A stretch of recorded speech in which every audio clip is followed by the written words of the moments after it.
Here we are in the middle of the profile assembly line. Our profile dryers that we assemble here on this line are our Eco dryers, our Legacy dryers, and our Delta base dryers. You'll see to my left here we have jigs that we build the screen sections off of. These jigs were specifically designed here by our engineering department and manufactured here in fabrication and assembled.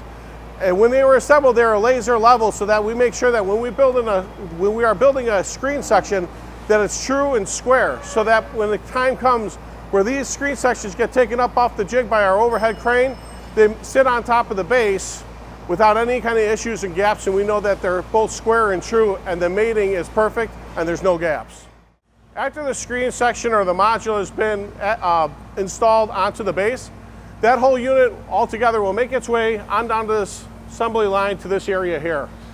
Right here in this part of the assembly line is where we add our fan, our burner, and our gas train.